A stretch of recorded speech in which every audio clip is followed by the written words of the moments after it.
명절이 되었는지는 정확한 기록은 없습니다. 하지만 삼국 유사에 신라시대의 사람들이 원당을 지냈다는 기록이 있습니다. 보통 기록이 있으면은 실제로 그 기록 이전에 명절로 지낸 역사를 우리 과거의 다른 명절 또 다른 역사를 통해서 볼 수 있는데, 그렇다고 보면은 삼국육사 기록되기 훨씬 전부터 사람들이 명절을 지냈다고 볼 수 있습니다. 그래서 우리에게는 꽤 기나긴 역사를 지닌 명절임은 분명한 것 같습니다. 그리스도 교인들은 명절 때 조상들에게 차례를 간단히 드립니다. 기도를 하고 또 간단한 절을 합니다. 또 일부 개신교 신자들, 또 다른 종파의 더 많은 개신교 신자들은 아예 차례를 지내지도 않습니다. 저같이 어릴 때 유교 불교 집안에서 자란 사람들은 컸어도 어릴 때의 명절에 대한 기억이 새록새록 납니다. 제가 어릴 적만 해도 명절 때의 시간은 조상을 공경하는 시간이었고, 이웃과 서로 음식을 나누는 시간이었으며, 또 가족 간, 친척 간, 지인 간에 오래만에 만나 살아가는 어려움과 즐거움을 나누면서 다시 새롭게 살아가는 하나의 축제의 시간이었다는 생각이 듭니다. 아직도 우리들의 명절이 이런 순기능적인 요소들을 가지고 있지만 역기능적인 측면도 많다는 생각이 듭니다. 명절을 통해서 지역색이 더 공고화된다는 같은 느낌이 들어서 안타깝습니다. 명절을 전후해서 지역학교 동문회도 있고 마을 체육대회도 있고 또 다른 여타의 모임도 있습니다.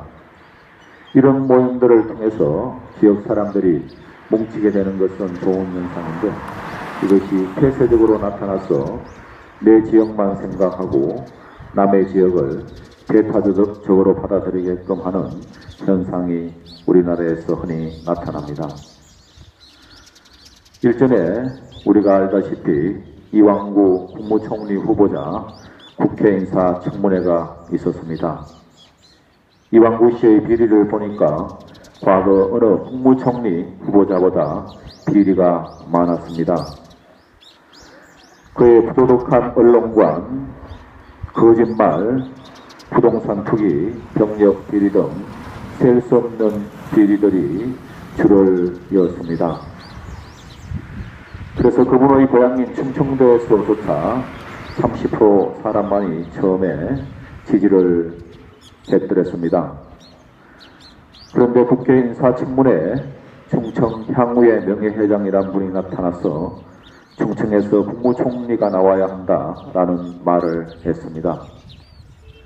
완전히 충청도 사람들의 마음을 흔드는 발언을 했습니다. 이것 후에 지지 사격으로 여당의 일부 사람들과 언론들이 충청 총리론을 들고 나왔습니다.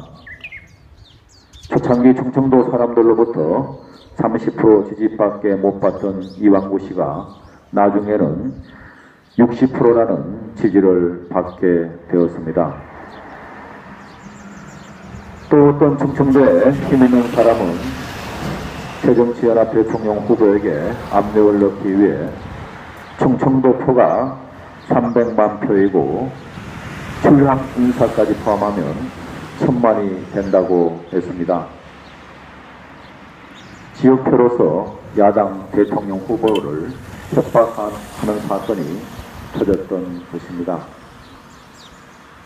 그래서 우리는 지역색을 드러내는 전형적인 사건을 과거 며칠 사이에 볼 수 있었습니다. 정말로 오래된 망국적인 병입니다.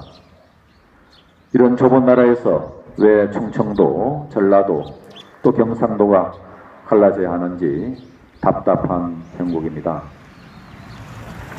이번 설에는 각자 고향에서 모이는 사람들이 지역색을 공고하는 역기능적인 설을 보내지 말고 조상을 공경하고 이웃과 서로 음식을 나누고 가족 간, 친지 간, 지인 간에 오랜만에 만나 세포를 풀고 살아가는데 힘을 받는 설이 되었으면 하는 바람을 가져봅니다.